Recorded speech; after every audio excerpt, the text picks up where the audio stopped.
A desperate widow counted her last 3 pennies as her dead son lay wrapped in flour sacks, until a painted warrior emerged from the desert storm and began digging with his bare hands in the hard-pan earth that even shovels couldn't penetrate. The Arizona territory stretched endlessly under a merciless August sun, its red earth cracked like broken pottery and its horizon wavering in heat that could kill a man before he knew he was dying.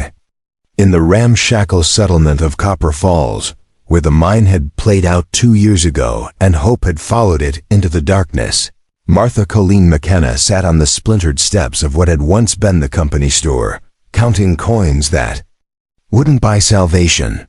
Before we jump back in, tell us where you're tuning in from, and if this story touches you, make sure you're subscribed, because tomorrow I've saved something extra special for you. 3 pennies. 3 copper circles worn smooth by desperate fingers, warm from her palm and slick with the sweat of a woman who had learned that pride was a luxury she could no longer afford. Behind her, through the broken window of the abandoned store, lay her son Patrick, 15 years old and still as winter stone, wrapped in empty flour sacks because she couldn't afford a coffin, couldn't afford a shroud, couldn't even afford the dignity of proper burial clothes. The fever had taken him just after dawn, burning through his body like wildfire through dry grass. For 3 days she had watched him waste away, his green eyes so like his father's growing dim with each labored breath. She had tried everything: cold rags from their dwindling water supply, willow bark tea made from twigs she'd begged from, the Mexican woman down the gulch, prayers whispered to a God who seemed to have forgotten that Copper Falls existed at all. But Patrick was gone now, and Martha sat counting coins that mocked her with their inadequacy. The town's only undertaker, Silas Drummond, a vulture of a man who grew fat on other people's sorrow, had quoted her a price that might as well have been the moon. $15 for a pine box, $5 for the digging, $2 for the service, he had said, his eyes calculating and cold. Cash money, Mrs. McKenna. No credit for grief. $22. She made 50 cents a week scrubbing floors at the Broken Wheel Saloon when there were floors to scrub and customers to dirty them. At that rate, it would take her nearly a year to earn enough to bury her boy properly. By then, the desert would have claimed him in ways too terrible to imagine. The other residents of Copper Falls had their own troubles. Old Pete Hannigan was dying himself, coughing up blood and talking to ghosts in the room above the barber shop. Rosa Delgado had 6 children to feed and a husband who disappeared into Mexico with another woman and their savings.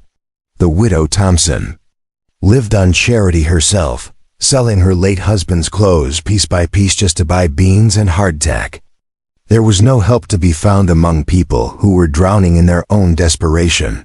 Martha had tried the mine office, had walked the 2 miles to Prescott looking for work, had even considered the unthinkable selling herself to the cowboys and drifters who passed through. But she was 34 years old, weathered by sun and hardship, her hands rough from work and her face gaunt from too many missed meals. Even desperation had its limits, and she had discovered hers. The sun was beginning its descent toward the jagged peaks of the Bradshaw Mountains when Martha finally stood, her knees protesting after hours of sitting on the hard wood. She walked to the back of the store where she kept their few possessions: a cooking pot with a hole in the bottom, 2 tin plates, a blanket that smelled of wood smoke and sorrow, and her husband's old cavalry shovel, the only tool they owned. That was worth anything at all. Seamus McKenna had carried that shovel through 3 years of war, had used it to dig trenches at Antietam and graves at Gettysburg, had brought it west when the fighting ended and men like him were no longer welcome in the civilized parts of the country.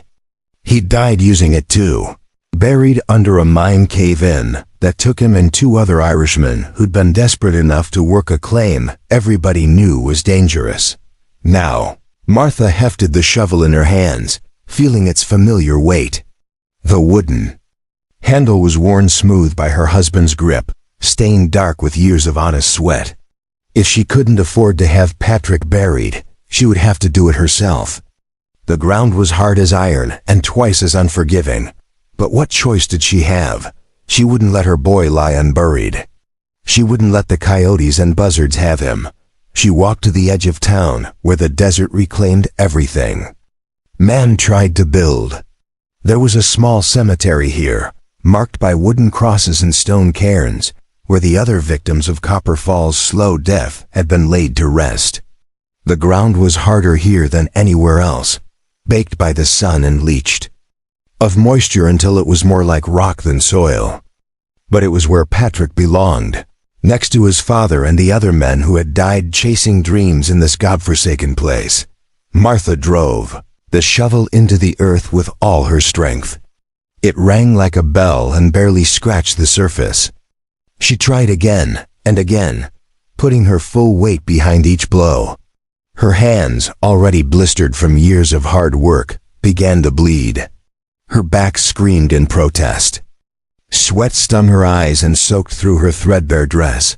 After an hour of backbreaking labor, she had managed to scrape out a depression perhaps 6 inches deep and 2 feet wide. At this rate, it would take her days to dig a proper grave. And she didn't have days. The heat was already making Patrick's body. She couldn't think about that. She had to keep digging. The sun was painting the sky crimson and gold when she heard the horse. The sound of hoofbeats was rare in Copper Falls these days. Most folks who had horses had already used them to leave for places with more promise and less heartbreak. Martha looked up from her futile scratching at the hardpan to see a figure approaching from the east, riding hard across the desert floor. As the rider drew closer, Martha's breath caught in her throat. The man was unlike anyone she had ever seen in Arizona territory. He sat his paint horse with the easy grace of someone born to the saddle, but his skin was bronzed copper and his long black hair was adorned with feathers and beads that caught the dying light.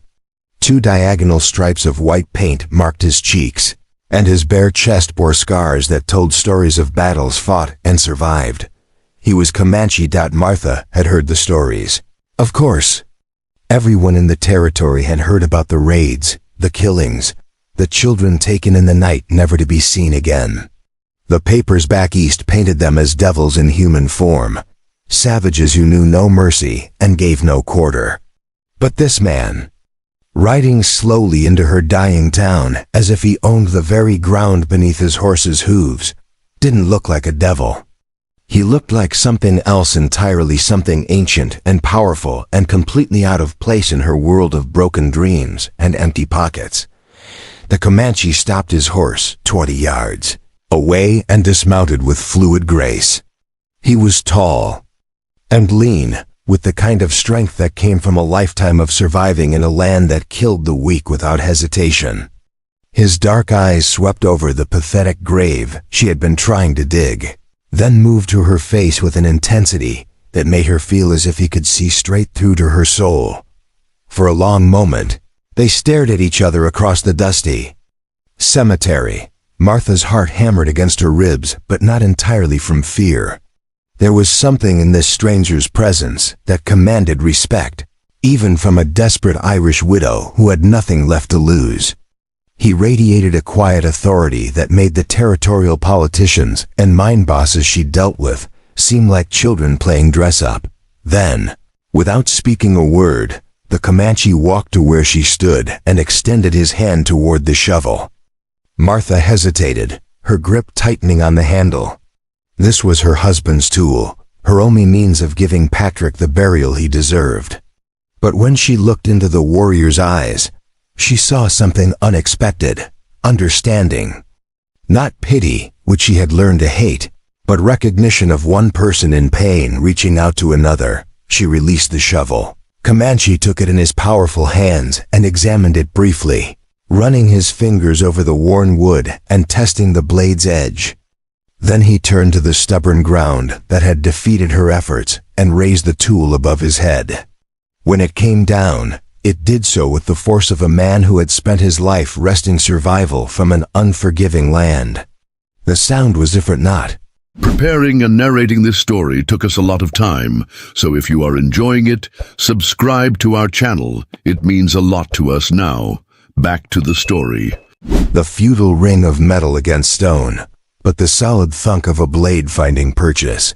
He worked with a rhythm that was almost hypnotic, each stroke deliberate and efficient. Where Martha had scratched and scraped, he carved. Where she had fought the earth, he seemed to convince it to yield. Dust rose around him like smoke, and sweat gleamed on his bronze skin, but he never paused, never faltered.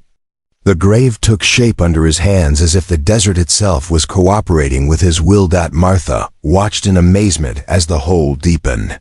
3 feet. 4. 5. The Comanche never looked at her, never spoke, never seemed to tire. He worked with the focused intensity of a man performing a sacred ritual, and perhaps that's what it was. Perhaps to him, the burial of the dead was something that transcended the boundaries between peoples, something that connected all who walked under the same sky and breathed the same air. As the sun touched the mountains and painted the world in shades of fire, the grave was finished. 6 feet deep, perfectly rectangular, with sides so straight they might have been cut with a square. The Comanche climbed out and stood beside the hole, breathing hard for the first time since he'd begun. He handed the shovel back to Martha with a slight nod, then walked to his horse and removed something from his saddlebags. It was a length of deerskin, soft and supple and decorated with intricate beadwork in patterns that seemed to tell a story Martha couldn't read. The Comanche spread it on the ground beside the grave and looked at her expectantly. It took her a moment to understand what he was offering, and when she did, tears sprang to her eyes. A shroud. He was giving Patrick a proper shroud. Martha ran back to the store and gently lifted her son's body, wrapped in its pathetic flour sacks. Patrick had been tall for his age, with the promise of his father's broad shoulders, but death had made him seem small and fragile. She carried him to the cemetery with all the dignity she could muster, cradling him as she had when he was a baby and the world still held the promise of better days. Together, the Irish widow and the Comanche warrior unwrapped Patrick's body and laid him on the beautiful deerskin. Martha smoothed his red hair, so like her own, and whispered a prayer in the Gaelic her grandmother had taught her. The Comanche stood silent and respectful, his head bowed, and Martha realized that grief was a language that needed no translation. When they lowered Patrick into the grave, wrapped in deerskin that was worth more than Martha could earn in 6 months, she felt something shift inside her chest. The weight of her desperation didn't disappear, but it changed somehow, transformed from a crushing burden into something she could carry. Her son was being buried with honor by a man who owed her nothing and asked for nothing in return. As the Comanche began to shovel earth over her boy, Martha finally found her voice. "Why?" she asked, the word barely a whisper in the desert evening. "Why would you do this for strangers?" The Comanche paused in his work and looked at her with those dark, knowing eyes. When he spoke, his English was accented but clear, each word chosen with careful precision. "Death makes all mothers the same," he said simply. "All sons precious."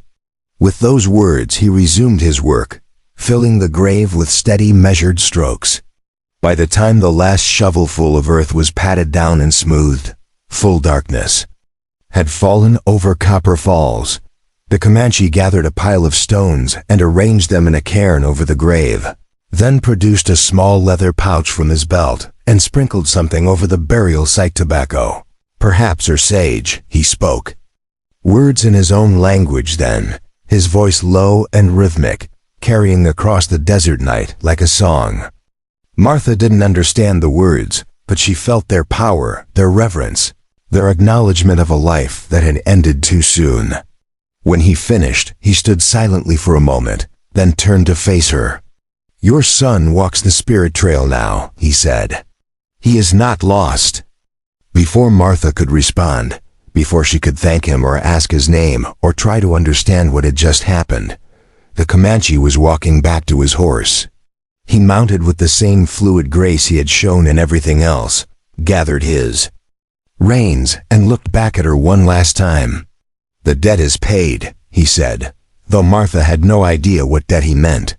Then he touched his heels to his horse's sides and rode into the darkness, disappearing as suddenly and mysteriously as he had appeared.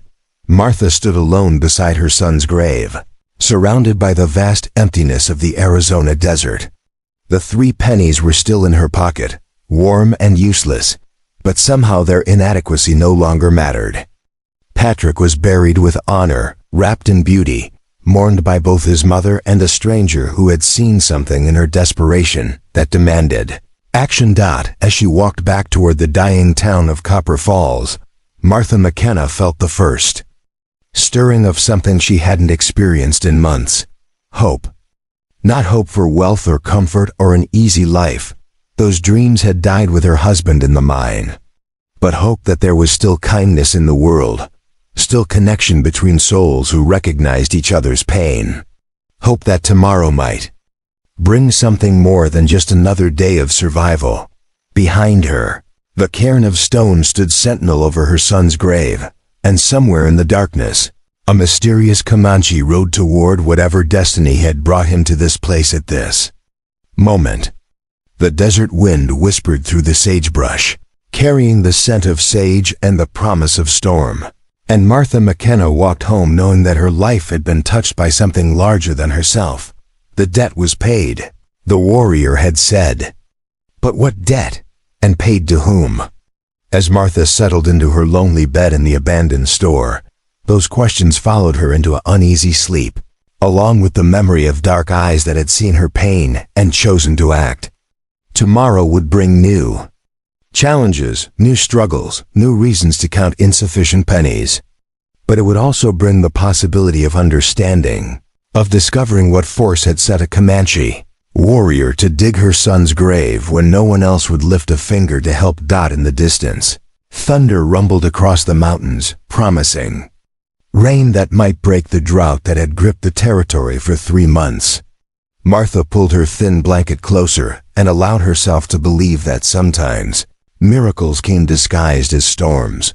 The morning sun painted the Arizona territory in shades of copper and gold when Martha McKenna woke to the sound of hammering.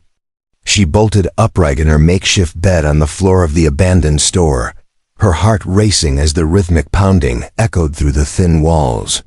For a moment, she thought she was dreaming, that the events of the previous evening, the mysterious Comanche who had appeared from nowhere to dig her son's grave, had been nothing more than a fever dream born of grief and exhaustion.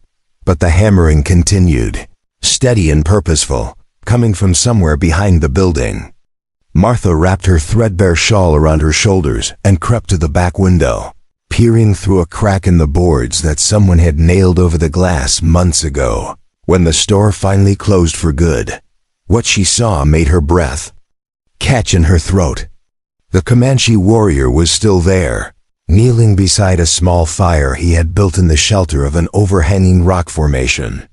He had stripped to the waist in the morning heat, and Martha could see the full extent of the scars that crisscrossed his chest and arm, some obviously from weapons, others from claws and teeth, all of them telling stories of a life lived on the very edge of survival. In his hands was a piece of metal, glowing red-hot from the flames, and he was shaping it against a flat stone with careful, precise blows from a hammer he must have carried in his saddlebags. Martha had never seen metalwork like this before. The miners and prospectors who had passed through Copper Falls were rough men who fixed their tools with whatever materials they could find, creating crude patches and makeshift repairs that lasted just long enough to get the job done. But this man worked with the skill of a master craftsman, each hammer blow calculated and controlled, shaping the hot metal as if he could see the finished product in his mind before he even began.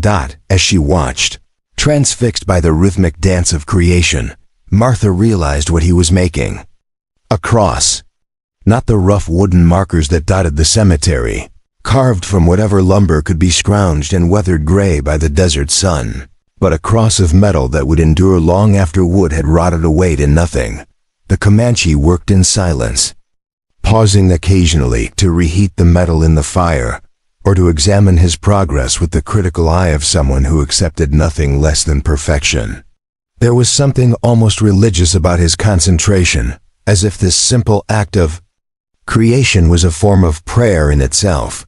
Martha found herself holding her breath, afraid that any sound might break the spell and cause this vision to vanish like smoke. When the cross was finished, the warrior held it up to catch the morning light. It was beautiful in its simplicity, elegant lines that spoke of both strength and grace, with small decorative touches that transformed functional metalwork into art. He set it aside to cool, then began working on something else, something smaller, that Martha couldn't quite make out from her hiding place behind the window. The sound of approaching horses interrupted her vigil. Martha's stomach clenched with familiar dread as she recognized the riders, Jake Morrison and his two sons, Luke and Caleb, riding hard toward the settlement with the kind of urgency that usually meant trouble for someone. The Morrisons owned the largest cattle ranch in the territory, and they had a reputation for taking what they wanted and asking questions later. They also had no love for Indians of any tribe, a hatred that had only grown stronger since Apaches had run off some of their stock the previous spring. Martha watched in growing alarm as the three riders spotted the Comanche's camp and wheeled their horses in that direction. Jake Morrison was a big man, thick through the chest and shoulders, with hands like ham hocks and a voice that could be heard across a valley. His sons had inherited his size and his temper, along with his conviction that might made right in all matters of dispute. Well, Morrison's voice boomed across the desert morning as he reined in his horse 20 yards from the Comanche's fire. What have we got here? Looks like we got ourselves a redskin, boys. Question is, what's he doing on white man's land? The Comanche looked up from his work, his dark eyes assessing the three riders with the calm evaluation of a predator, determining whether these newcomers represented a threat worth responding to. He said nothing, simply returned his attention to the small piece of metal he was shaping. What Martha now realized was some kind of decorative nameplate or marker. "I'm talking to you, Chief," Morrison snarled, dismounting from his horse with the heavy grace of a man accustomed to intimidating others through sheer physical presence. "You deaf or just stupid?" Still the Comanche said nothing. His hammer continued its steady rhythm, each blow precise and controlled. If he was concerned about the three armed white men who had surrounded his camp, he gave no sign of it. Luke Morrison, the elder of the two sons, spat into the dust and loosened the revolver in his holster. "Maybe he don't speak English, Pa. Want me to teach him some words he'll understand?" "Hold on there, Luke," his father said, but there was calculation in his voice rather than restraint. "Let's find out what business he's got here first. Might be he's scouting for a war party. Might be we need to ask him some questions before we send him on his way." The Comanche finally looked up, fixing Jake Morrison with a stare that seemed to bore straight through the rancher's bluster to something much deeper. When he spoke, his voice was quiet, but carried clearly across the space between them. "I bury the dead," he said simply. "Then I go." Morrison's face flushed red with anger. "You bury the dead? What dead? Who's dead? You kill someone, Redskin?" Boy," the Comanche replied, his attention already returning to his metalwork. Fever took him. "Mother had no coin for proper burial. You talking about that Irish woman's brat?" Caleb Morrison asked, the younger son who had inherited his father's cruel streak along with his size. "Hell, Pa, nobody asked him to stick his nose in white folks' business." Martha's hands clenched into fists as she listened to them discussing Patrick as if he were nothing more than an inconvenience, a problem to be solved or swept aside. She wanted to rush outside and defend her son's memory, but she knew that would only make things worse. The Morrisons had no quarrel with her personally. She was too poor and powerless to be worth their attention, but they would have no hesitation about taking their anger out on her if she interfered with whatever they had planned for the Comanche. Jake Morrison took a step closer to the fire, his hand resting on the butt of his pistol. "See, here's the thing, Chief. We don't take kindly to Indians wandering around our territory without permission. Makes folks nervous. Makes them think maybe you're up to something besides digging graves." The Comanche set down his hammer and rose to his feet in one fluid motion. Standing, he was taller than Martha had realized, and there was something in his posture that made even Jake Morrison take an involuntary step backward. The warrior wasn't reaching for a weapon. Martha could see a knife at his belt and what looked like a tomahawk thrust through a leather thong, but his hands remained empty. Yet somehow his very stillness was more threatening than any aggressive gesture could have been. "I harm no one," the Comanche said, his voice still quiet but carrying an undertone that made the hair on Martha's neck stand up. "I take nothing. I ask nothing. Boy is buried with honor. Debt is paid. I go when sun reaches middle sky." "Debt?" Luke Morrison laughed, but there was a nervous edge to the sound. "What debt could you possibly owe to some Irish whore and her? Dead bastard?" The change in the Comanche was instantaneous and terrifying. One moment he was standing calmly beside his fire. The next he was in motion, crossing the distance to Luke Morrison faster than Martha's eyes could follow. The younger man went for his gun, but the Comanche's hand closed around his wrist before the weapon cleared leather. There was a brief struggle, a sharp crack, and Luke Morrison was on his knees in the dust, cradling his arm and screaming in pain. "You broke my wrist," he howled. "You broke my goddamn wrist." Jake Morrison and his other son had their guns out, now both weapons trained on the Comanche, who stood over Luke with the calm expression of someone who had just swatted a particularly annoying fly. He made no move to attack further, showed no fear of the pistols pointed at his chest, simply looked at the elder Morrison with those dark, unreadable eyes. "Boy learns respect," the Comanche said quietly, "or boy learns to eat with left hand." "You son of a bitch," Jake Morrison snarled, his finger tightening on the trigger. "I should put you down like the animal you are." "Maybe," the Comanche agreed, "but you shoot, you answer to army. You kill Indian on burial ground, even white man's army asks questions. You want to answer those questions?"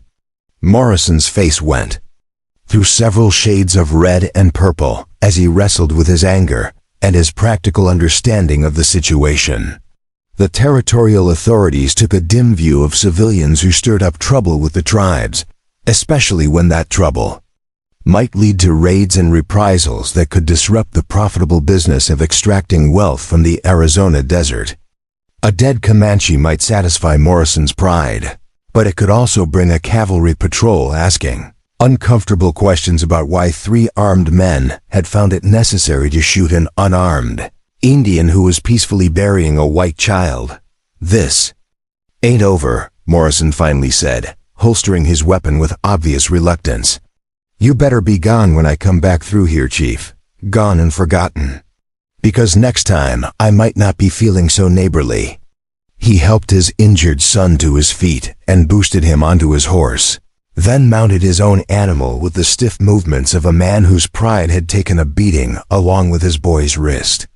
"Come on, Caleb. Let's go tell the sheriff we got hostiles camping on our doorstep." As the 3 riders disappeared into the shimmering heat haze, Martha felt her heart hammering against her ribs. She had just witnessed something that defied everything she thought she knew about Indians and white men, about power and violence in the territory. The Comanche had been outnumbered and outgunned, facing 3 men who would have shot him down without hesitation if they thought they could get away with it. Yet somehow he had turned the situation to his advantage through sheer force of will and the kind of controlled violence that spoke of training and experience far beyond anything the Morrison boys had ever encountered. More importantly, he had defended Patrick's memory when Luke Morrison had called her son a bastard. The warrior barely knew her, owed her nothing, had already done more for her family than anyone else in Copper Falls had ever attempted. Yet he had been willing to break a man's wrist rather than let her dead child be dishonored. Martha waited until she was sure the Morrisons were gone, then slipped out the back door of the store and approached the Comanche's camp.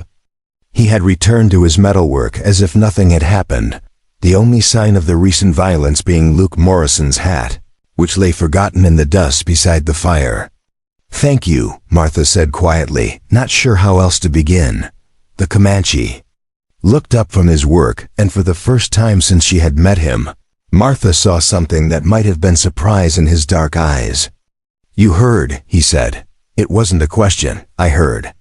And I saw." Martha gestured toward the abandoned hat. "You didn't have to do that. You didn't have to defend Patrick's honor." "All children deserve honor," the Comanche replied, returning to his hammering. "Living or dead. Yours or mine." There was something in the way he said it that made Martha wonder if he was speaking from personal experience, if somewhere in his past there was a child whose honor had not been defended when it mattered. But she sensed that asking would be crossing a line she wasn't ready to cross, intruding on grief that was not hers to examine. Instead, she watched as he finished the small nameplate he had been working on. When he held it up to the light, she could see that he had somehow inscribed letters into the metal Puerto Rica, in a script that was both beautiful and perfectly legible. "For the cross," he explained, setting the nameplate aside to cool. "Boy should have name on his grave. Name makes death real, makes memory last." Martha felt tears burning behind her eyes. In her wildest dreams, she had never imagined that Patrick might have a proper headstone, let alone one crafted with such skill and care. The wooden markers in the cemetery were crude affairs, names scratched into pine boards that would weather and fade within a few years. But this metal cross would endure for generations, a permanent testament to her son's brief life.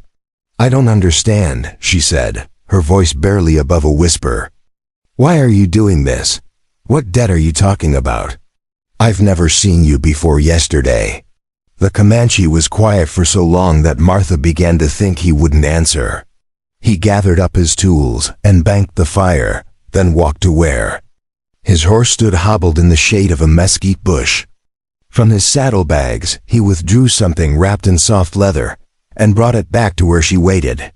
15 winters ago," he said, unwrapping the object with careful hands, "my son was taken by white soldiers, not killed, taken to school.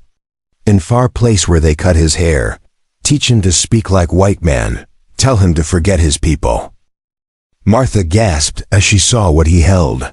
It was a photograph, the kind taken in the portrait studios that had begun appearing in the larger towns throughout the territory. The image showed a young Comanche boy, perhaps 12 years old, dressed in the uncomfortable formal clothes of white civilization. His hair had indeed been cut short, and his dark eyes held a lost, bewildered expression that broke Martha's heart. "His name was Running Wolf," the Comanche continued, his voice steady but heavy with old pain. "They called him Robert. Said his real name was Savage, unsuitable for civilized boy. For 3 years, I heard nothing. Then letter came from school. My son was dead. Fever, they said. Buried in white man's cemetery with white man's words, like he had no people of his own." Martha stared at the photograph, seeing now the resemblance between the boy and the man who knelt before her. The same strong features, the same intelligent eyes, though the child's held confusion where the father's held certainty. "I went to that place," the Comanche said, carefully rewrapping the photograph. "Rode many days to find where they buried my boy. But there was no marker, no stone, no sign that Running Wolf had ever lived. They said records were lost, graves were unmarked to prevent sentimental attachments from Indian families. My son was gone, not just dead but erased, as if he had never existed at all." The warrior's hands clenched briefly around the wrapped photograph, the only sign of the rage that must have burned inside him for years. "I swore then that no mother would know such pain if I could prevent it. No child would lie in an unmarked grave. While I had strength to dig, skill to craft, voice to speak their name. This is debt I owe not to you, not to your son, but to all mothers who have lost children, all children who die far from home." Martha felt her knees give way, and she sank to the ground beside the cooling fire. The magnitude of what this man had done, the depth of the pain that had driven him to spend years wandering the territory, performing anonymous acts of kindness for strangers, overwhelmed her completely. He wasn't just a mysterious warrior who had appeared to help her in her darkest hour. He was a father still grieving his own lost son, still fighting a war against the kind of cruelty that erased children from memory and denied them the basic dignity of being mourned. "I'm sorry," she whispered, the words completely inadequate but all she had to offer. "I'm so sorry for your loss." The Comanche nodded once, accepting her sympathy with the same quiet grace he had shown in everything else. Then he rose and walked to where the metal cross lay cooling beside the fire. "Come," he said, lifting the cross and testing its weight. "Time to mark your son's grave properly. Then I must go before Morrison returns with sheriff." As they walked together toward the cemetery, Martha found herself seeing the mysterious Comanche in an entirely new light. He wasn't just a stranger who had helped her bury Patrick. He was a kindred spirit, a parent who understood the special agony of losing a child, a man who had transformed his own grief into a mission of mercy that spanned the entire territory. The debt he spoke of wasn't owed to her or to Patrick, but to his own lost son, to the promise he had made beside an unmarked grave in some distant place where dreams went to die. The morning sun climbed higher as they reached Patrick's burial site, and Martha realized that whatever happened next, her life had been touched by something extraordinary. The silent protector who had appeared from nowhere was about to disappear the same way, but the cross he was about to place would stand as a permanent reminder that some acts of kindness transcend all boundaries of race and culture and belief. Debt was being paid, one grave at a time, one act of mercy at a time, one mother's grief acknowledged and honored at a time. And somehow, in ways Martha was only beginning to understand, that payment was healing not just her own broken heart, but the heart of a Comanche father who had been wandering the desert for 15 years, searching for a way to make peace with a loss that could never truly be made right. The metal cross stood gleaming in the desert sun like a beacon of hope in a land that had forgotten what hope looked like. Martha knelt beside Patrick's grave, running her fingers over the perfectly crafted nameplate that spelled out her son's name in letters that would endure long after the wooden markers around them had crumbled to dust. The Comanche warrior who had still not told her his name worked silently beside her, using smaller stones to create a border around the grave site that transformed the simple burial plot into something approaching a shrine dot as they worked together in the growing heat of the morning. Martha found herself stealing glances at the man who had changed everything for her family in the space of a single day. His hands moved with the same precise efficiency, whether he was shaping hot metal or arranging cold stone, and she began to understand that this careful attention to detail was more than just craftsmanship. It was a form of meditation, a way of honoring the dead that went far beyond anything she had ever witnessed in the churches and cemeteries of her youth. "How many?" she asked quietly, not sure if she had the right to ask such a personal question, but unable to contain her curiosity any longer. The Comanche paused in his work, a smooth riverstone balanced in his palm. "How many what? How many graves have you... How many families have you helped?" He was quiet for so long that Martha thought he wouldn't answer. His dark eyes swept across the desert landscape, as if he were counting invisible markers scattered across the vast expanse of the territory. 43, he said finally, "counting your son. 43 children who died far from their people, 43 mothers who had no coin or no strength or no hope. Some white, some Mexican, some from my own tribe. Death does not care about the color of skin, Martha felt her breath catch in her throat. 43 graves meant 43 families, whose darkest moments had been touched by this man's inexplicable kindness. It meant 15 years of wandering, of appearing like a ghost when desperation reached its peak and disappearing again before gratitude could become obligation. It meant a grief so profound that it had transformed one man's loss into a mission that spanned an entire territory. "Don't you ever rest?" she asked. "Don't you ever think about settling somewhere, making a life for yourself?" The Comanche set the stone in place and reached for another, his movements steady and unhurried. "Rest is for when the debt is paid. When all the unmarked graves have names, when all the forgotten children are remembered, then maybe I rest." The sound of approaching hoofbeats interrupted their conversation, and Martha's heart sank as she recognized the deliberate pace of an official rider. Sheriff Marcus Dalton was riding toward them across the desert floor, his silver badge catching the sunlight like a warning. Behind him rode Deputy Pete Yazzie, a Navajo man whose presence in the territorial law enforcement always created complications when dealing with other tribes. Dalton was an old soldier, a man who had fought in the Mexican War and stayed in the Navajo territory afterward because he liked the freedom of a place where a man's past mattered less than his ability to handle whatever problems arose. He was fair in his own way, but he was also practical, and Martha knew that his primary concern would be maintaining the peace rather than protecting the rights of a wandering Comanche who had already made enemies of the most powerful ranching family in the county. The sheriff reined in his horse 20 yards away, close enough to talk but far enough to draw his weapon if the situation turned dangerous.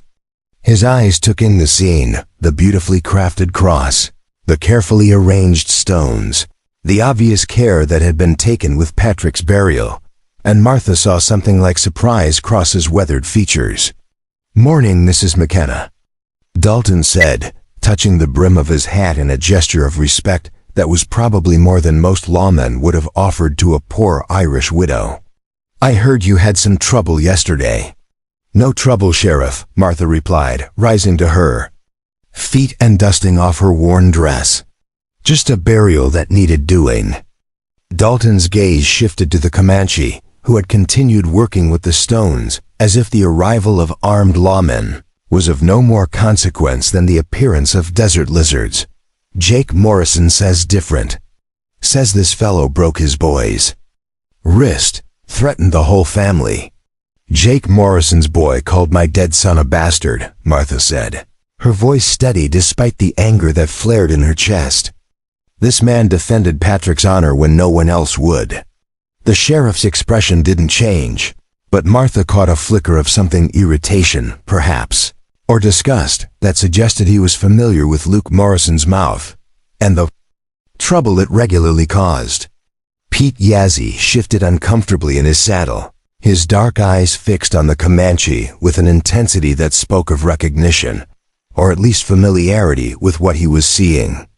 "That as may be," Dalton said carefully, "but breaking bones is still assault in this territory, regardless of the provocation. I'm going to have to ask your friend here to come with me, answer some questions." For the first time since the lawman had arrived, the Comanche looked up from his work. His gaze met Dalton's for a long moment, and Martha saw the sheriff's hand drift almost unconsciously toward his gun. There was something in the warrior's eyes that spoke of violence held in careful check, of capabilities that went far beyond what most men could imagine. "Questions about what?" the Comanche asked, his voice carrying the same quiet authority that had made Jake Morrison step backward the day before. "About why you're in this territory without permission from the Indian agent. About whether you're scouting for hostiles. About whether you're planning to stir up trouble that'll get folks killed." Dalton's voice was steady, professional, but Martha could hear the underlying tension. Standard questions for any Indian found off the reservation. "I am not on reservation," the Comanche replied matter-of-factly. "My people never signed treaty. We are still free." Pete Yazzie leaned forward in his saddle, speaking for the first time since they had arrived. "You are Quahati," he said, using a Comanche word that Martha didn't recognize. "The band that never surrendered." The Comanche nodded once, a gesture that seemed to confirm more than just his tribal affiliation. "I am C-Ni-Ga-Wa," he said, speaking his name for the first time since Martha had met him. "Son of Para Okum, who died fighting bluecoats at Adobe Walls. I follow no white man's law, sign no white man's papers, live on no white man's land." Martha felt a chill run down her spine as she realized the full implications of what she was hearing.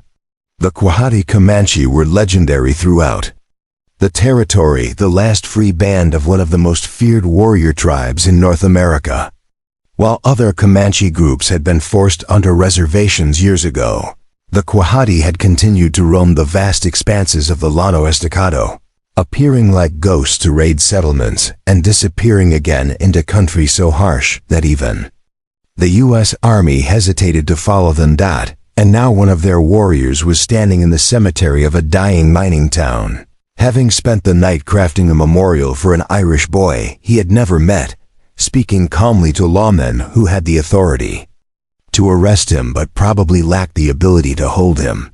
Sheriff Dalton was clearly thinking along the same lines. His hand now rested openly on his gun butt, though he hadn't drawn the weapon.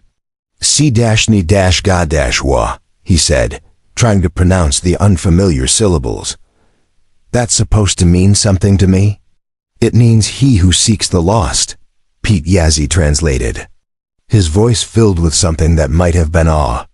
"Among the people, he is known. Stories are told of the warrior who appears when children die far from home, who gives them proper burial when no one else will help." The deputy's words seemed to hang in the desert air like smoke from a sacred fire. Martha watched Sheriff Dalton's expression change as he processed this information, saw the moment when his understanding shifted from seeing a potential troublemaker to recognizing something far more complex and dangerous. "Stories," Dalton repeated slowly. "What kind of stories?" Yazzie glanced at C-Ni-Ga-Wa, who had returned to his stonework as if the conversation had nothing to do with him. "Stories of a Quahati warrior whose son was taken by the white school, who swore to honor all lost children because he could not honor his own. Stories of graves dug in secret, of crosses made by firelight, of a debt that can never be fully paid." "And you believe these stories?" Dalton asked. "I have seen the graves," Yazzie replied quietly. "Near Window Rock, there's a place where Apache children were buried after the Great Sickness 3 winters ago. Metal crosses mark each grave, with names spelled in white man's letters so the dead will not be forgotten. My grandmother says a shadow warrior came in the night, worked until dawn, then vanished like morning mist." Martha felt tears prick her eyes as she listened to this confirmation of what she had already begun to suspect. Sinigo wasn't just a man driven by personal grief. He had become something approaching a legend, a figure who moved through the mythology of the territory like a benevolent spirit, bringing hope to the hopeless and dignity to the forgotten. Sheriff Dalton was quiet for a long time, studying the scene before him with the calculating gaze of a man trying to balance justice with practicality. The cross standing over Patrick's grave was more than just a marker. It was evidence of craftsmanship and care that spoke to something deeper than random violence or tribal hostility. The careful arrangement of stones, the obvious reverence shown for the burial site, the fact that Martha herself was defending the man who had supposedly threatened her neighbors, all of it painted a picture that didn't fit with Jake Morrison's version of events. "Mrs. McKenna," Dalton said finally, "I need you to tell me exactly what happened yesterday, from the beginning. And I need you to tell me the truth, because if I find out you're lying to protect this man, it'll go hard for both of you." Martha took a deep breath and began to speak. She told him about counting her last 3 pennies, about the impossible task of digging Patrick's grave in ground harder than stone, about the mysterious appearance of C-Ni-Ga-Wa just when her desperation had reached its peak. She described the warrior's silent labor, the beautiful deerskin shroud, the words he had spoken over her son's grave. She told him about the morning's metalwork, about the confrontation with the Morrison family, about Luke Morrison's crude insult and his father's threatening behavior. "He didn't start the trouble," she concluded, her voice steady and clear. "He finished it. And he only used enough force to teach a lesson, not to cause permanent harm. If he had wanted to hurt those men, Sheriff, I don't think there would have been enough left of them to ride home and complain." Dalton nodded slowly, his experienced eye taking in details that confirmed Martha's account. Sinigawa's weapons remained in their places at his belt. If he had intended violence, surely he would have armed himself before the confrontation. The camp showed no signs of preparation for flight, no indication that the warrior was concerned about pursuit or arrest. Most tellingly, he had spent precious time crafting a permanent memorial instead of disappearing into the desert at first light. "You planning to stay in the territory long?" Dalton asked, addressing Sinigawa directly. Comanche warrior looked up from his work, a stone balanced perfectly in his hand.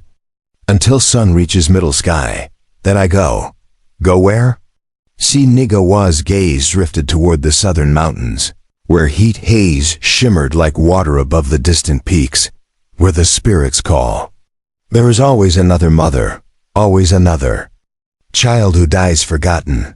The debt continues." Sheriff Dalton exchanged a long look with his deputy, and Martha could see the internal struggle playing out on both men's faces.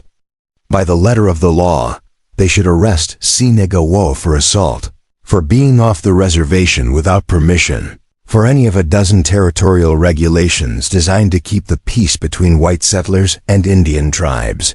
But the spirit of what had happened here was something entirely different, an act of mercy that transcended the boundaries of race and law and bureaucratic convenience. "Jake Morrison's going to want satisfaction," Dalton said finally. "He's got influence with the territorial governor, friends in high places. If I let this slide, he's going to make trouble for me." "Then don't let it slide," Sinigawa said quietly. "Tell Morrison that Quahati warrior accepts his challenge. Tell him to come alone, with weapons of his choice, and we settle this like men instead of like politicians hiding behind badges and laws." The suggestion sent a chill through both lawmen. A formal challenge from a Quahati warrior was not something to be taken lightly. These were men who had spent their entire lives perfecting the arts of war, who viewed combat as a spiritual discipline rather than mere violence. Jake Morrison might be tough enough to intimidate settlers and ranchers, but against a trained Comanche warrior, he would be little more than an armed child. "That's not how we do things in civilized territory," Dalton said, though his voice lacked conviction. "Then, how do you do things?" C-Ni-Ga-Wa asked. "Boy insults dead child, breaks sacred rules of respect for departed. Father threatens mother who grieves. Warriors come with guns to drive away man who honors burial customs of all peoples. Is this civilization? Is this justice?"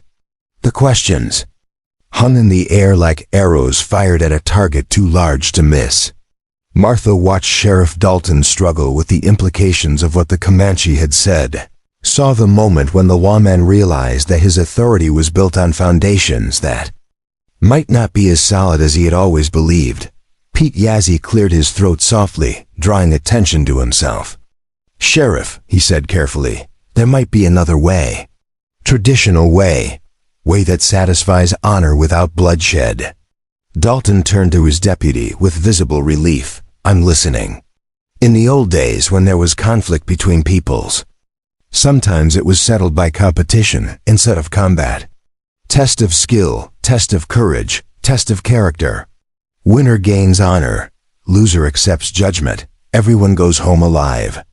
C-Ni-Ga- looked up with something that might have been interest. "What kind of test?" Yazzie glanced at the beautiful metalwork cross, at the carefully arranged stones, at the obvious skill that had gone into creating Patrick's memorial.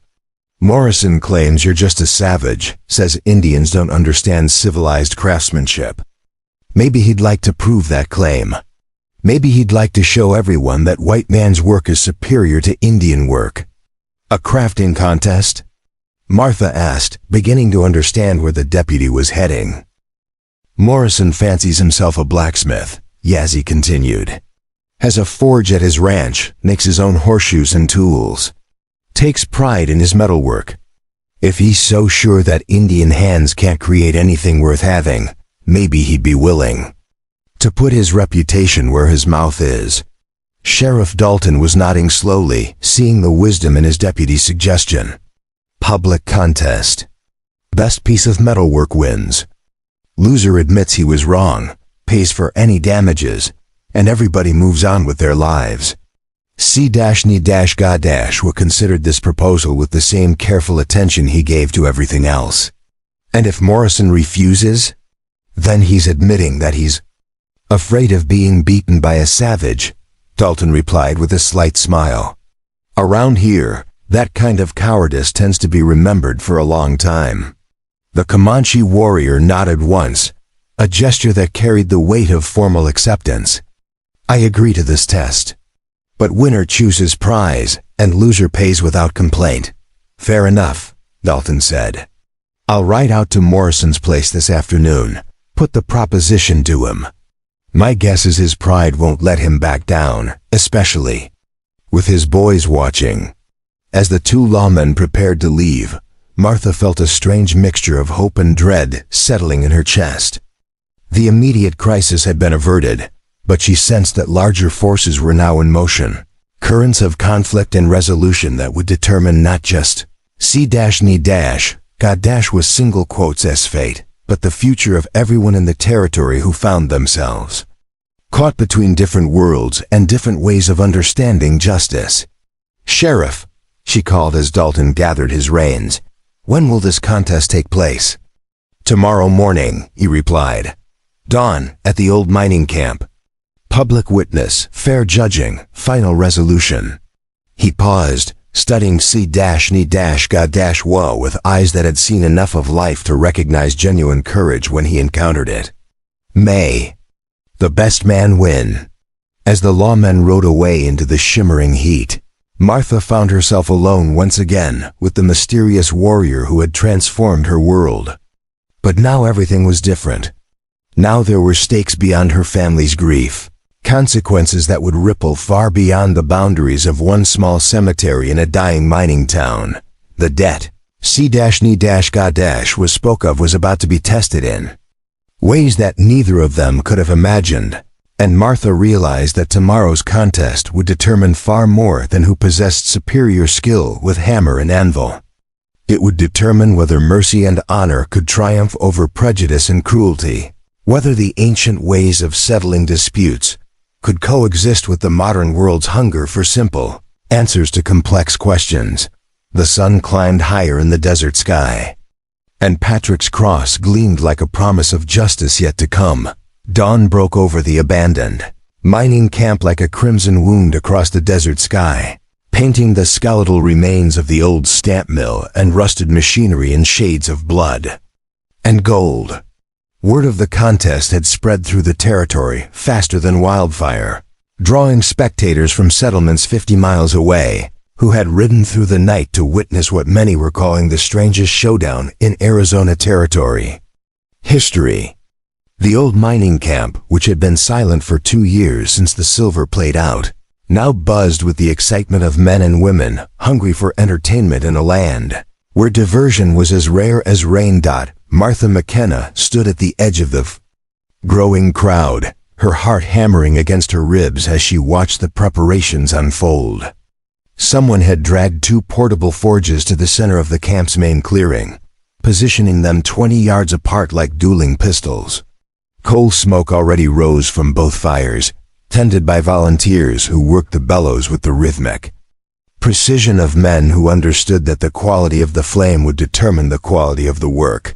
Jake Morrison arrived just as the sun cleared the eastern mountains, riding at the head of a procession that included his 2 sons, a dozen ranch hands, and what appeared to be half the territorial legislature. The rancher had dressed for the occasion. In his finest clothes, a black suit that strained across his broad shoulders and a silver-trimmed hat that caught the morning light like a crown. His massive hands, scarred from years of ranch work, gripped a leather satchel that Martha assumed contained his personal blacksmithing tools. Luke Morrison rode beside his father with his broken wrist bound in a splint, his face twisted in permanent scowl that spoke of pain and humiliation in equal measure. The younger man's eyes swept the crowd until they found C-Gadashwa, who stood quietly beside one of the forges, and Martha saw something ugly and vindictive flash across Luke's features. This contest might be about craftsmanship officially, but she sensed that for the Morrison family, it was about revenge. The crowd itself was unlike anything Martha had ever seen in the territory. Ranchers and miners rubbed shoulders with Mexican vaqueros and Navajo traders. Women in calico dresses stood next to men in buckskins and serape. Father Miguel Santos, the elderly priest from the mission at San Xavier, had made the journey to witness what he called a test of souls rather than skills. Even Colonel James Bradshaw, the territorial military commander, had ridden down from Fort Whipple with a small escort, his presence lending an air of official importance to the proceedings. Sheriff Dalton stood in the center of the clearing, his silver badge gleaming as he addressed the assembled crowd. "Ladies and gentlemen," he called, his voice carrying clearly in the thin desert air, "we're here to settle a dispute through skill rather than violence, craftsmanship rather than gunplay. Each man will have 4 hours to create their finest. Work using only the materials provided. The judges will be myself, Colonel Bradshaw, and Father Santos. May the best craftsman win." As the crowd pressed closer to get a better view, Martha noticed that the spectators had naturally divided themselves along invisible lines of allegiance. The ranchers and territorial officials clustered around Morrison's forge, their faces reflecting confidence in their champion's abilities. A smaller but equally determined group had gathered near Cienega, was stationed mostly Mexican families, a few Navajo traders, and surprisingly, several of the territory's poorest white settlers, people who understood what it meant to be dismissed and overlooked by those in power. Martha found herself standing next to Rosa Delgado, the Mexican woman from Copper Falls whose husband had abandoned her with 6 children to feed. Rosa's weathered face was set with determination as she watched C-Ni-God- we examined the raw materials that had been provided for the contest. "That one," Rosa said quietly, nodding toward the Comanche warrior. "He helped my youngest when the coughing sickness took her last spring. Found her grave marker broken by vandals, spent whole night carving new one from stone. Never asked for nothing, never wanted thanks, just fixed what was broken and rode away." "You never told me," Martha said, surprised to learn that C-Ni-God- was single quotes S. Legend extended even to their tiny settlement. Rosa shrugged. "Some things too sacred to gossip about. But I seen his work before. Morrison, he good blacksmith, strong hands, knows how to make tools that last. But that Comanche, he don't just make things, he makes prayers out of metal, turns iron into memory. Morrison gonna learn today what real craftsmanship looks like." The raw materials for the contest had been carefully selected to ensure fairness. Each forge was supplied with identical quantities of iron bar stock, steel rod, coal, flux, and basic tools. Both men would have access to the same bellows, anvils, and hammers. The only variables would be skill, experience, and whatever indefinable quality separated competent craftsmanship from true artistry. Jake Morrison approached his forge with the confidence of a man who had never seriously doubted his own abilities. He stripped off his jacket and rolled up his sleeves, revealing arms thick with muscle and crisscrossed with the small scars that marked a lifetime of working with hot metal. The crowd around his station murmured approvingly as he tested the fire's temperature and selected his first pieces of raw iron. 4 hours to show these folks what civilized craftsmanship looks like, Morrison announced loudly enough for the entire crowd to hear. 4 hours to prove that all the pretty stories about noble savages don't amount to a hill of beans when it comes to real skill. His supporters cheered, and Martha saw money changing hands as bets were placed on the outcome. The odds clearly favored Morrison. He was known throughout the territory for the quality of his ironwork, and many of the spectators had tools and horseshoes bearing his mark. Against him stood a man who, despite the growing legends surrounding his name, remained largely unknown to most of the white settlers who made up the majority of the crowd. Sa-ni-ga-wa, meanwhile, had approached his forge with the same quiet intensity Martha had observed in everything he did. He spent several minutes simply studying the materials available to him, running his fingers over the iron bars, as if reading stories written in the metal itself.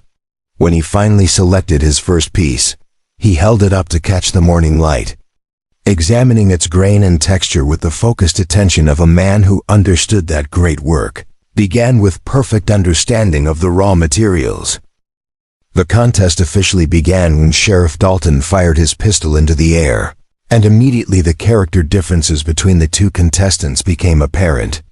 Morrison attacked his work with aggressive confidence, heating his iron to bright orange and hammering it with powerful, rhythmic strokes that rang across the camp like a blacksmith symphony.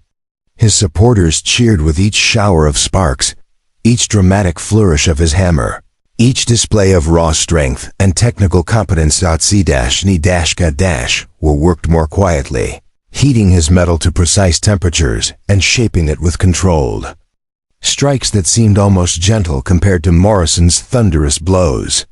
Where Morrison relied on force and speed, the Comanche warrior employed patience and precision.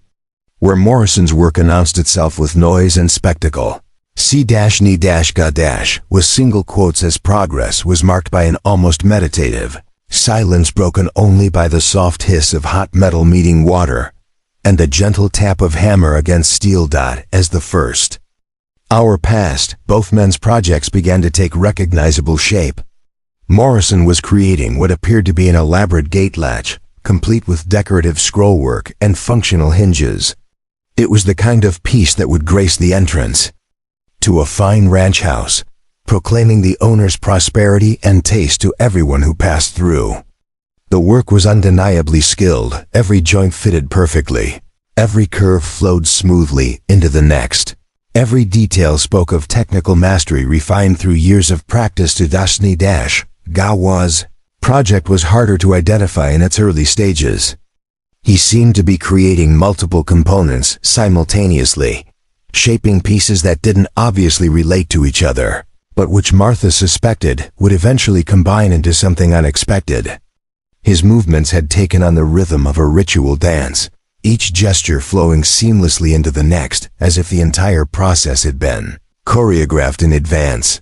The crowd grew restless as the morning wore on, the spectacle of the contest gradually giving way to the realization that great craftsmanship required patience rather than constant excitement. Some of the spectators drifted away to seek shade and refreshment, but most remained, drawn by a growing sense that they were witnessing something that would be talked about for generations. It was during the second hour that the first sign of trouble appeared. Luke Morrison, his broken wrist making him useless as an assistant, had been circulating through the crowd, whispering to his father's supporters and occasionally shooting venomous glances towards C-ni-ga-wa. Martha noticed that several of the younger ranch hands had begun to cluster around Luke, their faces reflecting the same ugly resentment that twisted the young man's features. "Ain't right," she heard one of them mutter. "White man shouldn't have to prove himself against no savage. Ought to just run the redskin out of the territory and be done with it." "Pa's gonna show him," Luke replied, his voice carrying farther than he probably intended.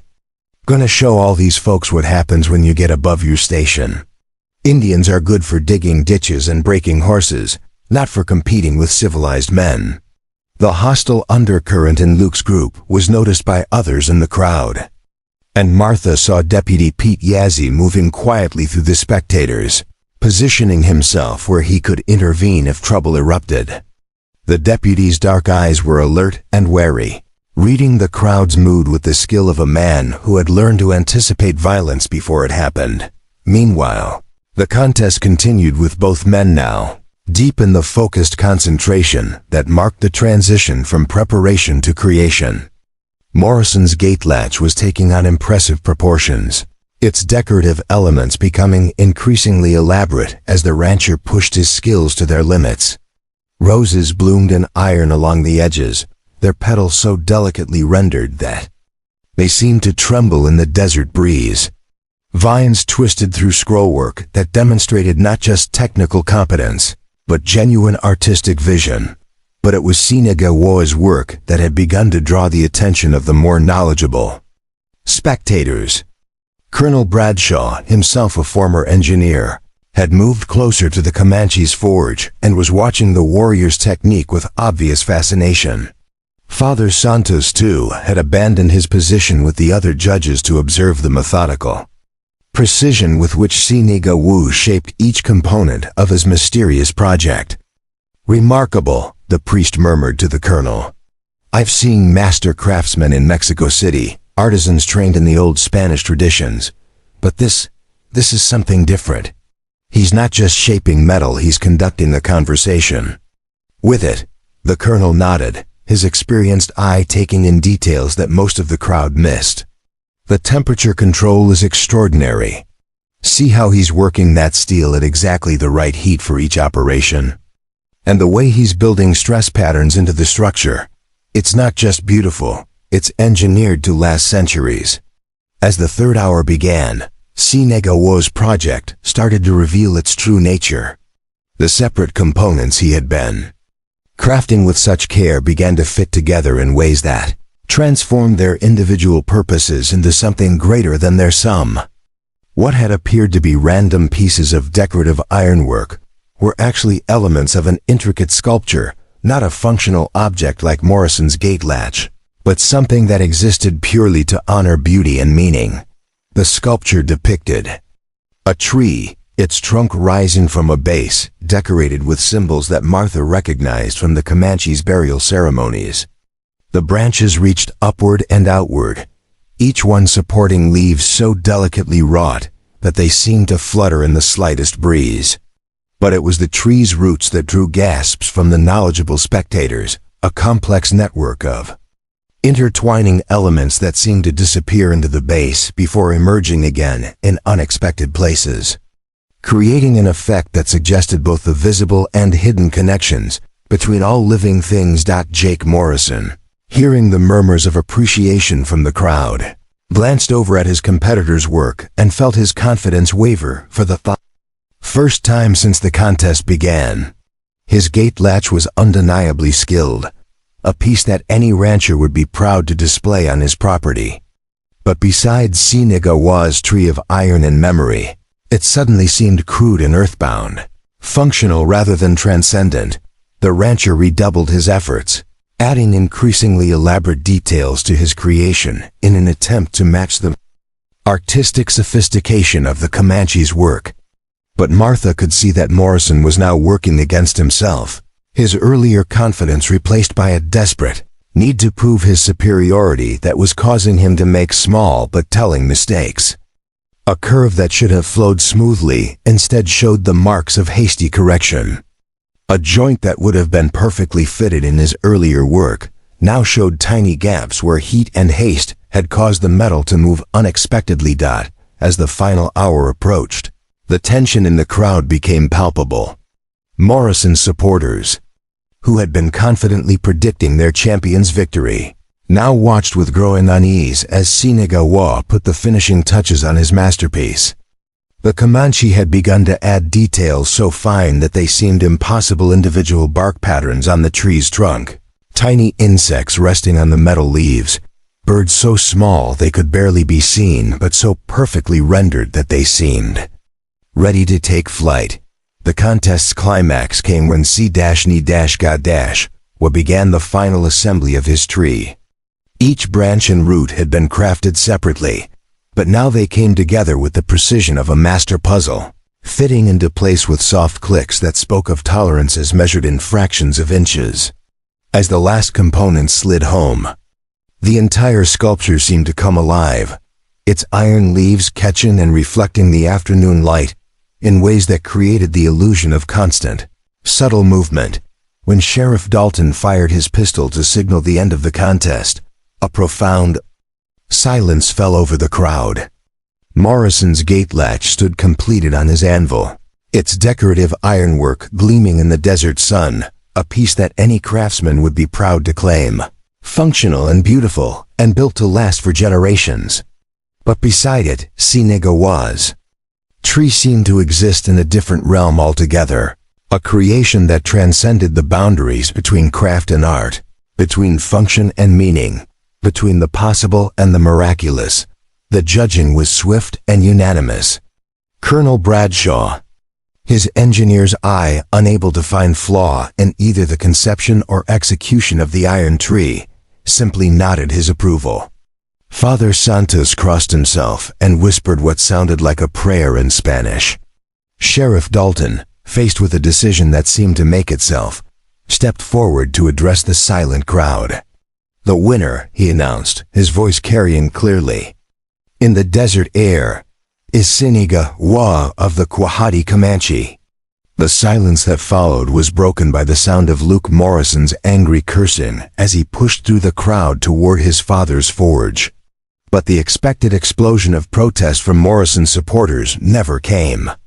Instead, Martha watched in amazement as several of the ranchers and territorial officials who had bet against the Comanche warrior approached his station to examine his work more closely, their faces reflecting something between awe and disbelief.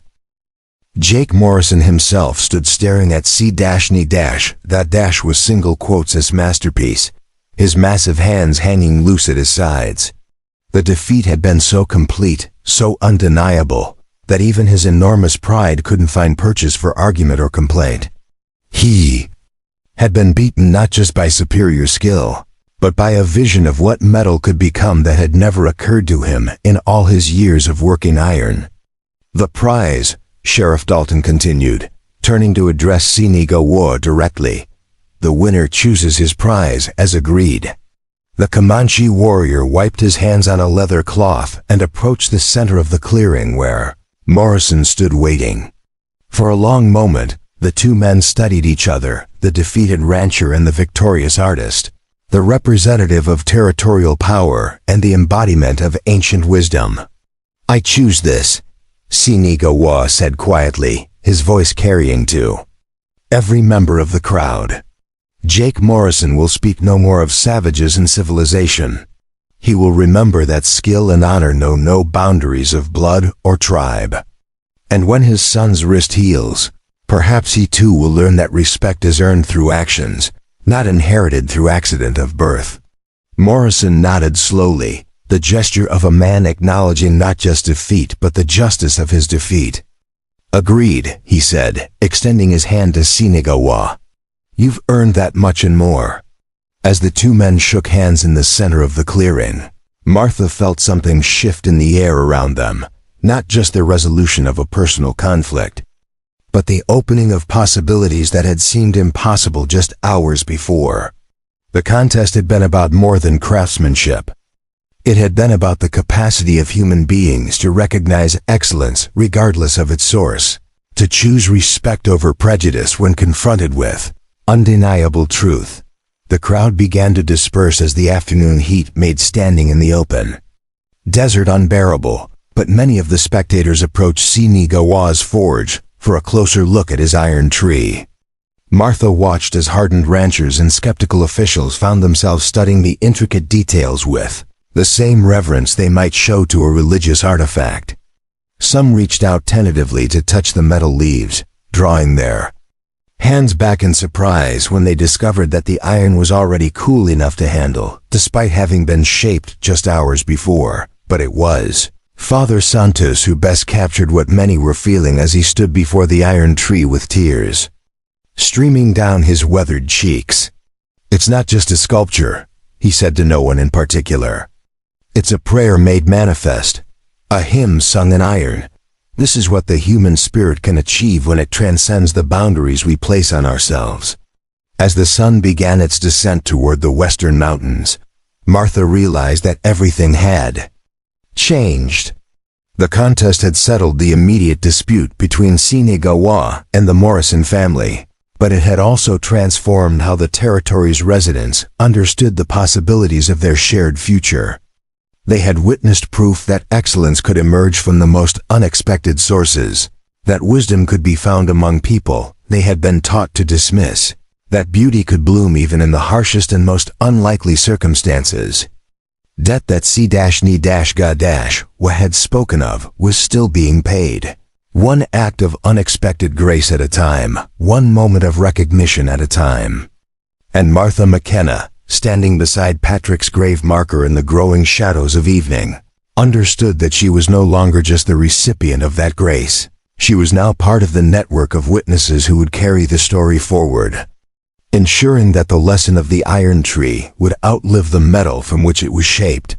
The evening shadows stretched long across the desert floor as the last of the contest spectators made their way home, their voices carrying across the cooling air as they debated what they had witnessed.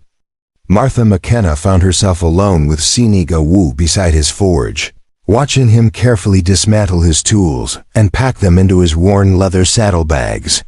The iron tree stood nearby, its metallic surface already beginning to show the first hints of the patina that would eventually give it the appearance of having grown from the earth itself. What will happen to it? Martha asked, nodding toward the sculpture that had so thoroughly captured the imagination of everyone who had seen it. C-Ni-Ga- paused in his packing, following her gaze to his creation. Father Santos has asked to place it in the mission church, says it will remind his congregation that the sacred can be found in the work of any hands that serve the spirit of creation.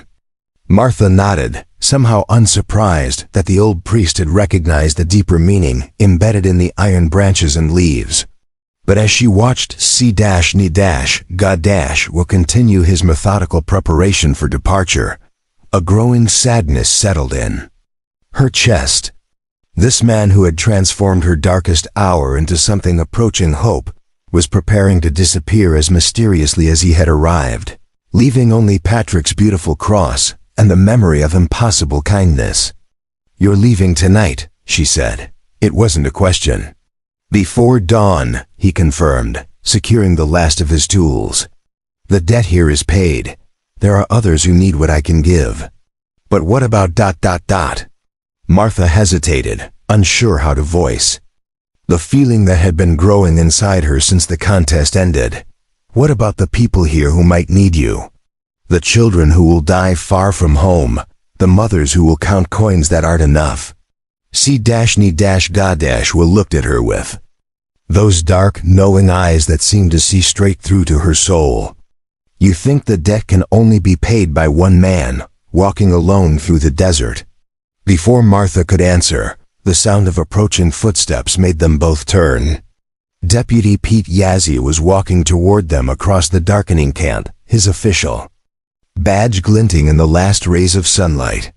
But there was something different about his manner, less formal than during the morning's events, more personal somehow.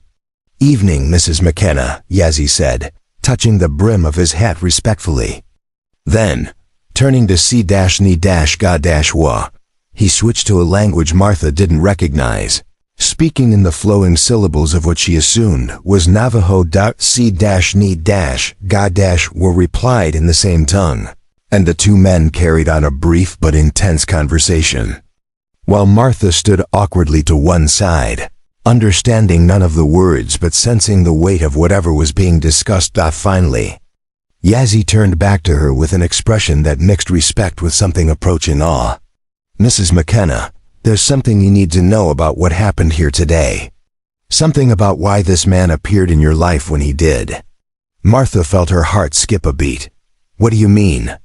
Yazzie glanced at C-Ni-Ga, who nodded slightly as if giving permission for secrets to be revealed. 3 weeks ago, I received word through the tribal network's messages that travel from pueblo to pueblo, reservation to reservation, carried by traders and shamans and people who still remember the old ways of communication. Word was that an Irish woman in a dying mining town was about to lose her son, and when he died, she would have no coin for proper burial. But how could anyone have known ... Martha began, then stopped as the implications began to sink in. Your husband, Yazzie continued gently, Seamus McKenna. Did he ever tell you about his time in the in-wars? About what he did after the fighting ended, but before he came to Arizona? Martha shook her head, confused. He said very little about those years. I knew he had fought in the war, and that he spent some time in the territories afterward, but he never spoke of details. Yazzie reached into his coat and withdrew a folded piece of paper, yellowed with age and worn soft from handling. This is a letter written by an army surgeon named Dr. William Brennan, stationed at Fort Sumner in New Mexico Territory in 1868. He was treating Navajo children during the imprisonment at Bosque Redondo, trying to save them from the diseases that were killing them faster than bullets ever had. Martha took the letter with trembling hands, studying the faded handwriting in the dying light. The relevant passage is in the second paragraph, Yazzie said quietly, where Dr. Brennan describes an Irish cavalry sergeant who disobeyed direct orders to help bury Navajo children who had died in the camp. A man who spent his own pay to buy proper burial supplies, who worked through the night digging graves when the army wouldn't provide burial details for hostiles. Martha's eyes found the passage Yazzie had indicated, and she read with growing amazement. Sergeant McKenna has again defied Colonel Morrison's orders regarding the disposal of deceased Navajo youths.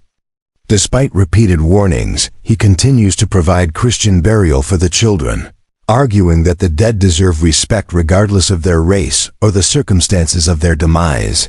His actions have created considerable tension with the command structure, but the Navajo elders have begun to speak of him with a reverence typically reserved for holy men. Morrison, Martha whispered, looking up at Yazzie. Colonel Morrison, Jake Morrison's father? The same, Yazzie confirmed.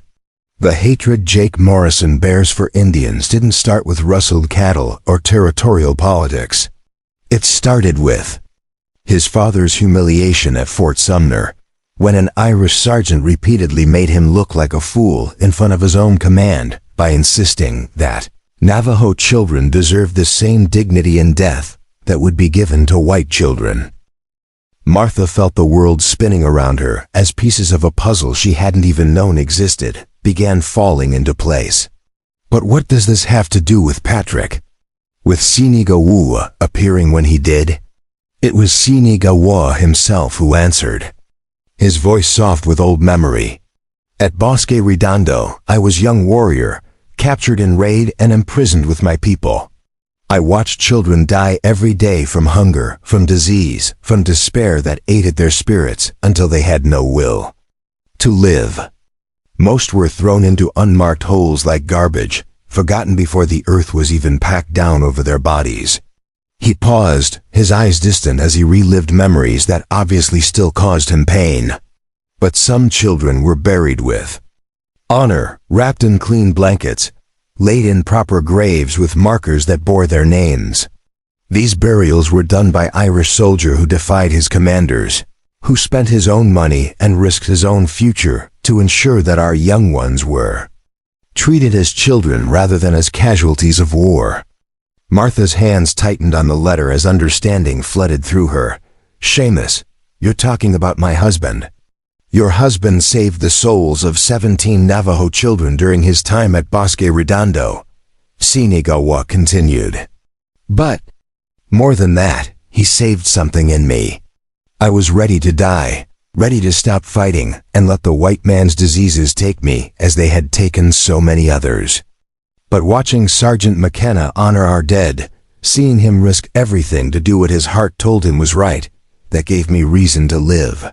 When Running Wolf was taken to the school and died there, I began my wandering to honor children who died forgotten. But I never forgot the debt I owed to the Irish soldier, who showed me that some white men understood what honor meant. I searched for Seamus McKenna for many years, hoping to repay what he had given me. Martha felt tears burning her eyes as the full scope of what she was hearing began to sink in. But you were too late. Seamus died in the mine before you could find him. I arrived in Copper Falls the day after the cave-in. C-Ni-Ga was said. Quietly, I stood at his grave and knew that the man I sought to honor was beyond the reach of earthly gratitude. But his woman and his son still lived, still carried his blood and his spirit. So I waited. Waited for what? Martha asked, though she was beginning to suspect the answer. For the time when Seamus McKenna's family would face the same sorrow. He had helped others endure. For the moment when his wife would count coins that weren't enough. When his son would need the kind of burial that preserves memory and honors life.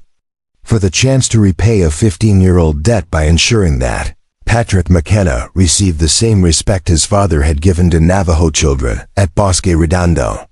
The silence that followed was broken only by the desert wind moving through, the abandoned mining equipment, and the distant call of a night bird. Martha stared at the letter in her hands, seeing her husband's sacrifice through new eyes, understanding for the first time the true cost of the principles he had lived by. All these years, she whispered, all these years I wondered why he seemed so sad sometimes, why he would stare at Patrick with such fierce protectiveness. I thought it was just the war, the things all soldiers carry. But it was this, the memory of children he couldn't save, and the determination to protect the child he could. Deputy Yazzie cleared his throat softly. Mrs. McKenna, there's more. When word reached the tribal networks that Seamus McKenna's widow was facing the loss of her son, it wasn't just Siniga who responded. There's been a collection taken up among the Navajo communities, contributions from people who still remember your husband's kindness. He reached into his other pocket and withdrew a small leather pouch, placing it gently in Martha's hands. The weight of it told her immediately that it contained more money than she had seen in months. $237, Yazzie said quietly. Enough to pay your debts. Enough to start over somewhere new if you choose. Enough to ensure that you never again have to count coins that aren't sufficient for what love demands. Martha stared at the pouch, overwhelmed by the magnitude of kindness that had been flowing toward her from directions she had never imagined. The money represented more than financial security. It was proof that good actions, even those performed in secret and without hope of reward, created ripples that traveled across years and miles and the boundaries between peoples. I don't understand, she said finally. Why would people who never knew me, who have their own struggles and their own children to worry about, give their hard-earned money to help a stranger? C-Ni-Ga was smiled, the first truly joyful expression Martha had seen on his weathered face. Because debt of honor is not paid once and forgotten. It grows, spreads, touches hearts that never knew the original kindness. Your husband saved Navajo children 15 years ago. Today, Navajo families save Irish widow. Tomorrow, perhaps Irish widow saves someone else. This is how the world heals, one act of mercy creating possibility for next act of mercy. As the first stars appeared in the darkening sky, Martha felt something fundamental shift inside her chest. The crushing weight of desperation that had defined her existence for so long was lifting, replaced by something she had almost forgotten how to feel: hope. Not just hope for her own survival, but hope for the possibility that her life might have meaning beyond mere endurance. What will you do now? She asked Siniga as he shouldered his saddlebags and prepared to depart. Continue the wandering, he replied, but perhaps now the wandering has new purpose. Perhaps now it is not just about paying old debts, but about teaching others that they too can be part of the healing. He paused at his horse's side and looked back at her one last time. Your son rests with honor because his father honored other children. Your future is secure because your husband's kindness created obligations that others chose to fulfill. Remember this, Martha McKenna. Remember that good actions never truly end. They just wait for their time to bloom again in new soil. As Siniga Wa mounted his horse and rode into the desert darkness, Martha stood holding the leather pouch and the faded letter, feeling the weight of both the money and the responsibility it represented. She was no longer just a desperate widow counting insufficient coins. She was the keeper of a legacy, the next link in a chain of kindness that stretched back through years and would continue forward through whatever years remained to her. Debt had been paid, but in the paying, new debts had been created, debts of gratitude and obligation, and hope that would require their own payment in time. And for the first time since Patrick's death, Martha McKenna found herself looking forward to the challenge of figuring out how those debts might be honored. 6 months after Fayin's Siniga Wu disappeared into the desert darkness, Martha McKenna stood in the doorway of what had once been Copper Falls' abandoned company store. The building hummed with activity, now the sound of children's laughter mixing with the gentle voices of women sharing stories, while their hands worked at mending clothes, preparing medicines, and creating the 1,000 small necessities that kept a community alive. The sign above the door, painted in neat letters by Father Santos during one of his monthly visits, reads simply, McKenna House Sanctuary for Travelers. But the people who had come to depend on Martha's hospitality knew it by a different name, the place where stories cross, a haven where people of all backgrounds could find shelter, food, and the kind of acceptance that had become increasingly rare in a territory still struggling to define what civilization meant. Martha had used the Navajo community's gift wisely. After paying off her debts and securing legal ownership of the store building, she had transformed a large space into a combination boarding house, trading post, and informal medical clinic. The shelves that had once held mining supplies now carried blankets, preserved foods, basic medicines, and the kinds of practical goods that people needed when they were far from home and running low on hope. But it was the back room that would have surprised C-Ni-were the most. Martha had converted the old storage area into a workshop where she pursued a craft she had never imagined, learning metalwork. Under the patient instruction of Miguel Santos, Father Santos's nephew, who was a master blacksmith from Sonora, Martha had discovered that her hands possessed the same steady precision that had once made her an excellent seamstress. Now, instead of mending fabric, she shaped iron and steel into the markers and memorials that people needed when grief demanded something more permanent than wood.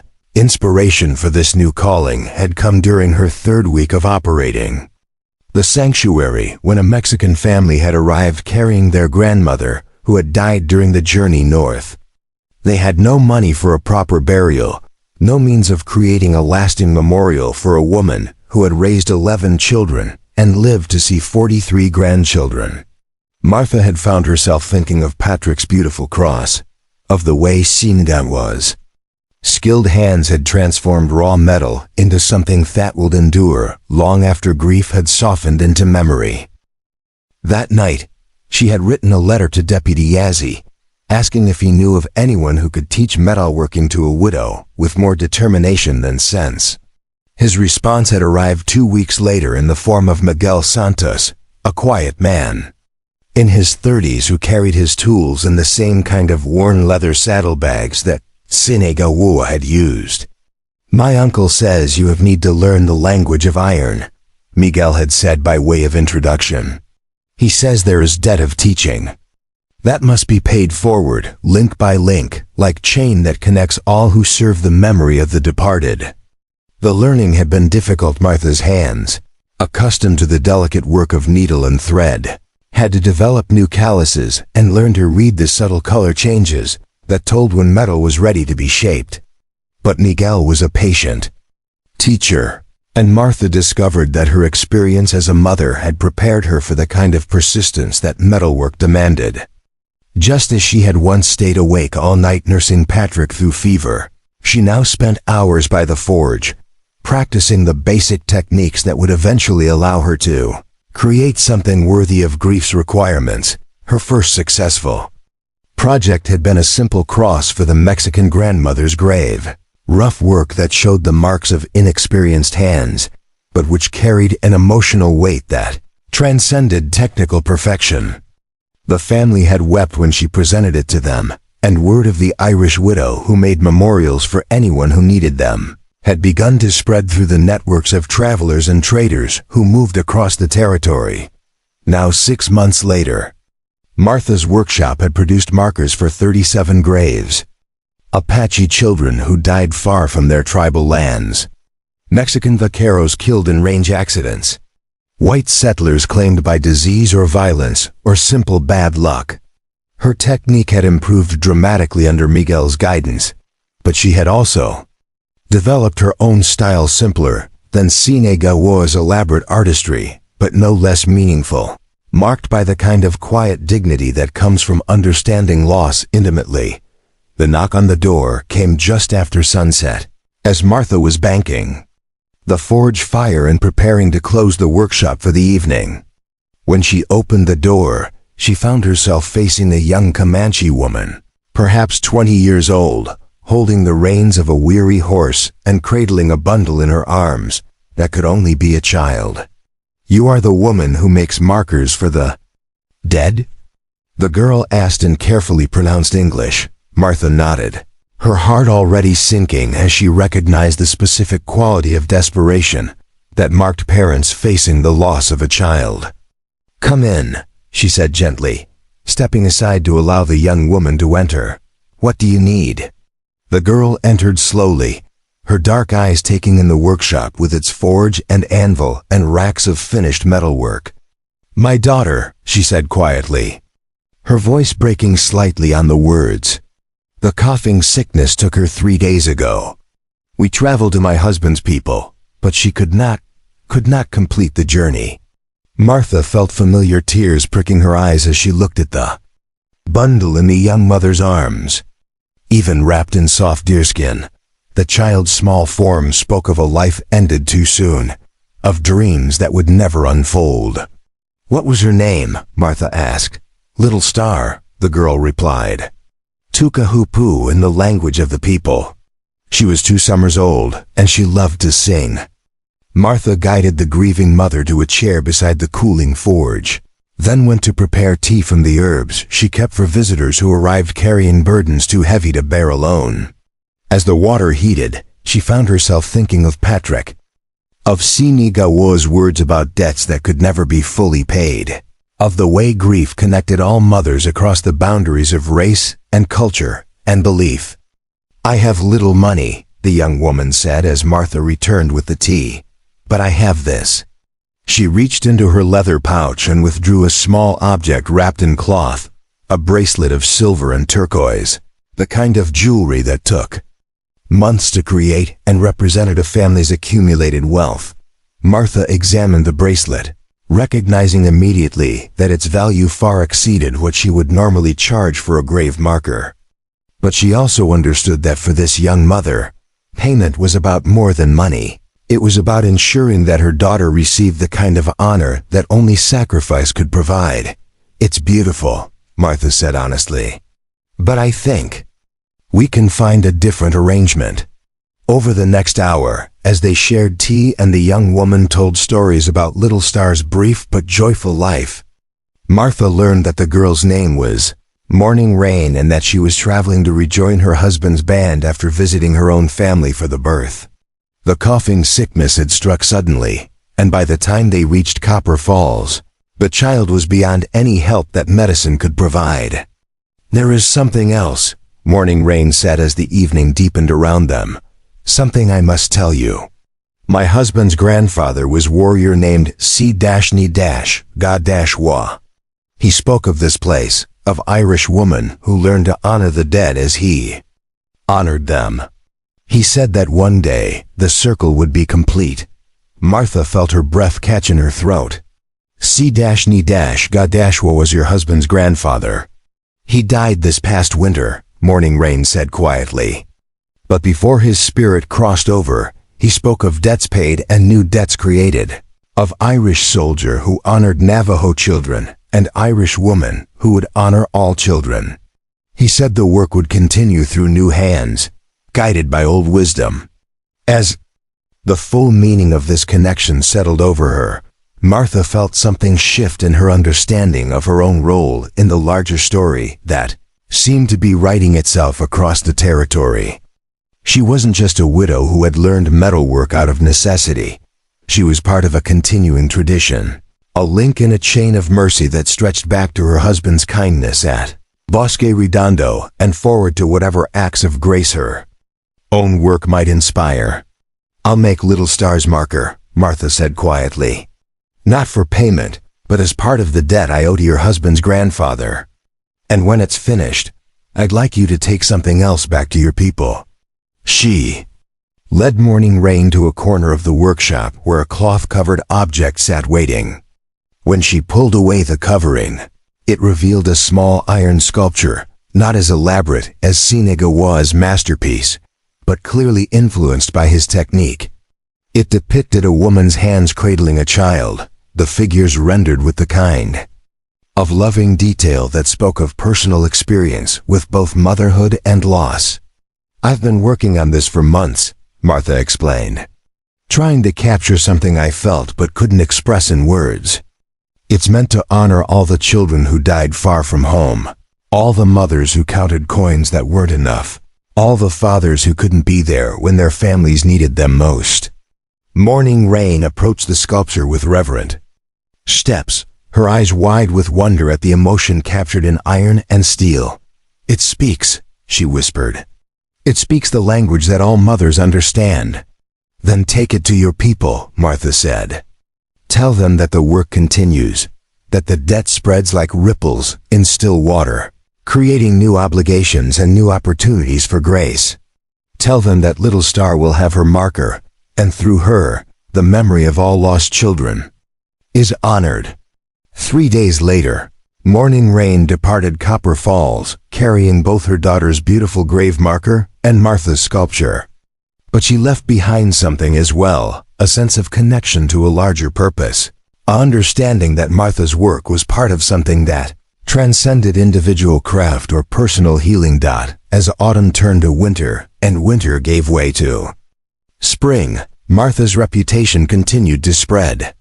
People came from hundreds of miles away, drawn by stories of the Irish widow who made memorials that seemed to capture not just names and dates, but the essence of lives lived and mourned.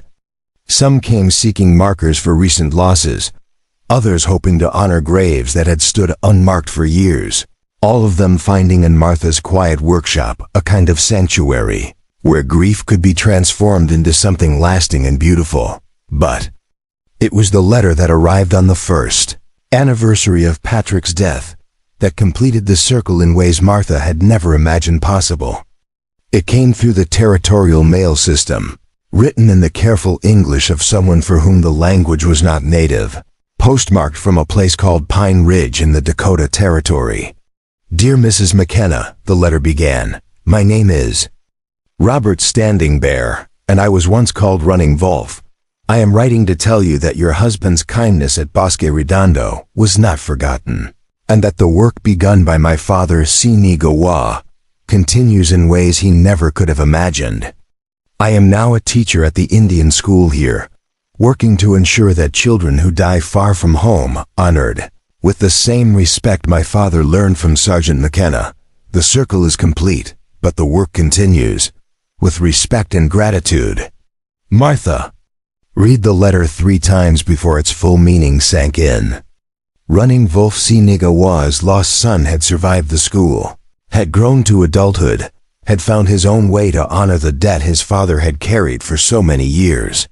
The boy whose unmarked grave had driven a Comanche warrior to 15 years of wandering had been alive all along, working in his own way to ensure that no child would be forgotten as he had been forgotten.